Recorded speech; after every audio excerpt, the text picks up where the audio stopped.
Bienvenue à tous dans ETV Newsweek, ravi de vous retrouver, voici les titres. Justice, un fratricide devant les assises, 2 hommes comparaissent après le meurtre de leur frère.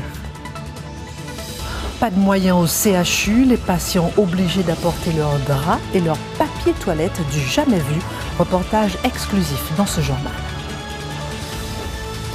Cette semaine marquée par l'interview exclusive sur ETV de Louis Molinier, l'ancien maire de Terre-de-Haut, extrait dans cette édition. À contresens de la route du Rhum, un rallye part ce week-end de la Guadeloupe, un point sur la Transat Retour à la voile dans cette édition. Juste avant de développer ces titres, on commence avec cette image, ce mur, le mur donnant accès à la plage de Bas-du-Fort au Gosier qui a été détruit jeudi soir. Nous vous avions alerté le week-end dernier sur l'existence de ce mur. Il avait été érigé par le conseil départemental officiellement pour des raisons de sécurité. Je formule le vœu que ce lieu soit respecté, a précisé Josette Borel-Lincertin. Il faut saluer leur réactivité. Il faut dire que le contexte actuel de la privatisation des plages en Guadeloupe est un peu tendu. Cette semaine a été marquée par l'interview exclusive de Louis Molinier sur ETV. L'ancien maire de Terre-de-Haut n'avait pas parlé depuis 2 ans. Vous étiez nombreux à avoir suivi ses confidences au micro de Thierry Fundéré. ETV à domicile est le nouveau format de notre chaîne. Retour sur un moment fort de cet entretien. Oui, j'ai pensé à mettre fin les jours, oui. Mais vous savez, ce serait une grande victoire pour certains. Et j'ai réfléchi à plusieurs fois. J'ai une famille, j'ai des petits-enfants qui me connaissent. Ils sont très petits, donc ils me connaissent à peine. Et donc, je pensais surtout à eux. Je pensais surtout à mes frères, ma sœur, à la famille. Je pensais à ceux qui m'ont toujours aidé psychologiquement. Il y a 3 semaines, Louis Molinier a été condamné en appel à 2 ans de prison ferme, 10 ans d'inéligibilité pour détournement de fonds notamment. Il a de nouveau fait appel de cette condamnation et se pourvoit en cassation. Louis Molinier déclare vouloir se battre jusqu'au bout pour retrouver son intégrité et son honneur. Il pense d'ailleurs soutenir un candidat aux élections municipales de Terre-de-Haut en 2020. Cette semaine a été bouleversante d'émotions, aux assises de Basse-Terre en particulier. C'est là que se tenait un procès émouvant, l'histoire d'un meurtre entre frères, l'histoire d'une relation conflictuelle qui a abouti au meurtre de l'un d'entre eux. Les précisions de Marius Mathieu. Et le procès s'est ouvert lundi et le verdict est tombé tard dans la nuit. Direction la prison pour l'un des frères et ce sera le sursis pour l'autre. Et c'est une bien triste affaire de fratricide qui était jugée aux assises de Basse-Terre. Comment 3 frères guadeloupéens ont-ils pu en venir aux mains au point que l'un d'entre eux décède des suites de ses blessures? C'est ce qu'ont tenté de comprendre les magistrats toute cette semaine. Le drame s'était déroulé en 2016 à Pointe-Noire. Le climat familial délétère a été largement pointé du doigt, mais il aura fallu aussi de nombreux témoignages des proches pour bien éclaircir le contexte qui a conduit à cet acte contre nature. Les 2 frères survivants de la bagarre comparaissaient libres. Seul l'un d'entre eux était poursuivi pour violence volontaire ayant entraîné la mort sans intention de la donner. Le deuxième, lui, est accusé de violence volontaire. Dans ce procès, le désespoir d'une mère qui avait perdu un fils et qui risquait de voir les 2 autres partir en prison avait frappé ceux et celles qui ont pu assister au procès toute cette semaine.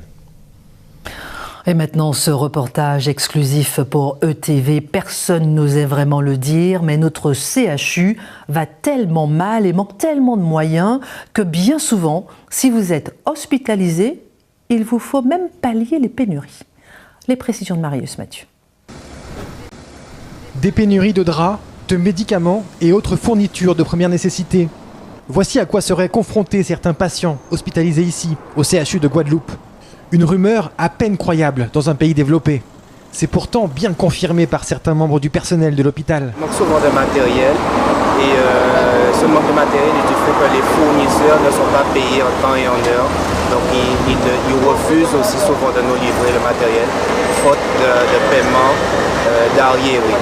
Les conséquences de cela, c'est que les prises en charge ne sont pas optimum et justement les patients sont obligés d'aller chercher leurs propres médicaments, de retourner, venir avec leurs fournitures et ça devient très pénible pour la population locale. Venir avec ses propres fournitures, encore faut-il pouvoir se déplacer pour les acheter, ou encore en avoir les moyens. Les pharmacies de l'archipel semblent être les mieux placées pour infirmer ou confirmer cette information effrayante. La réponse de cette professionnelle en caméra cachée est à peine croyable. On a parfois des ordonnances du CHU de patients hospitalisés qui de fait viennent chercher leurs médicaments ici. Alors que normalement un patient hospitalisé doit être totalement pris en charge à l'hôpital et donc pharmacie hospitalière. Mais il y a des fois des couacs de rupture à la pharmacie et donc ça nous arrive d'avoir ou des pansements ou des médicaments.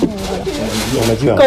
Quand vous êtes hospitalisé au CHU, il faut amener la famille, le papier toilette, les couverts, éventuellement les verres, enfin voilà. Pansements, papier toilette, couverts, autant de pénuries que l'on observe habituellement dans les pays du tiers-monde. Un phénomène expliqué par la directrice de l'ARS dans une récente interview.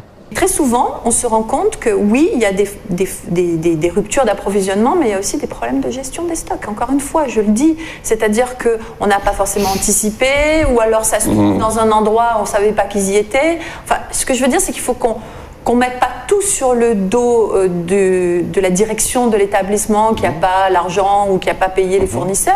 C'est aussi des questions aussi d'organisation. Donc oui, bien sûr que c'est scandaleux, oui, bien sûr qu'il faut que ça cesse, on est bien d'accord. Je vous donnerai rendez-vous dans un an et j'espère que ça aura changé.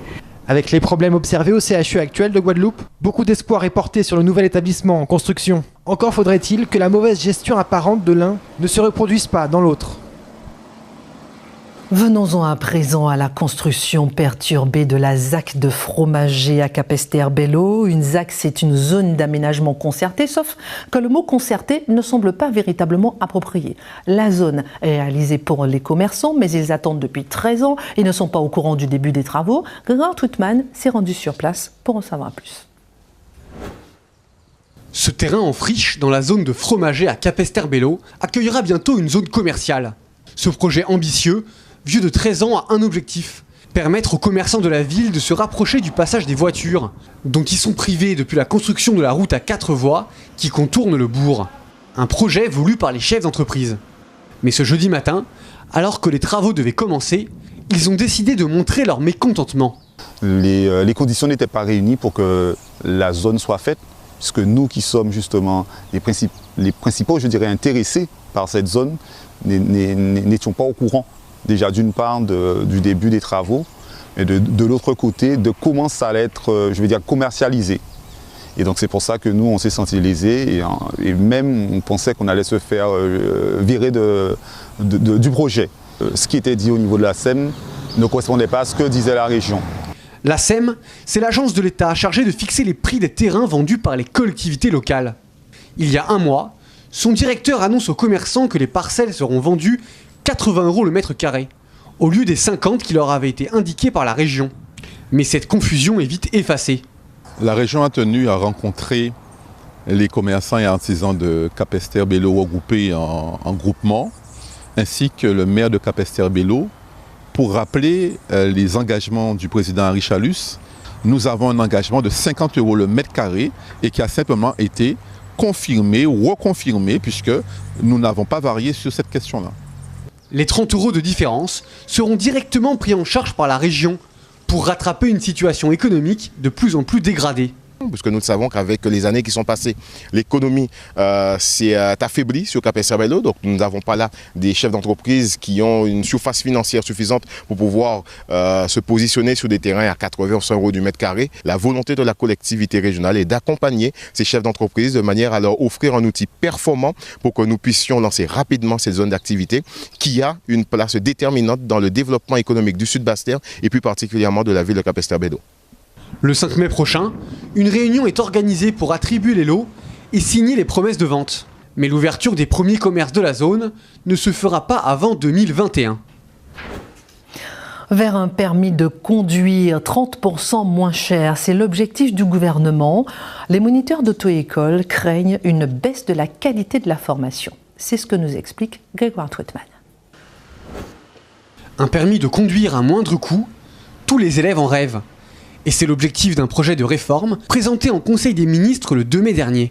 Il prévoit notamment d'augmenter le nombre d'heures passées sur un simulateur, le passage du code gratuitement durant le service national universel, ou encore de faciliter le passage de l'examen en candidat libre.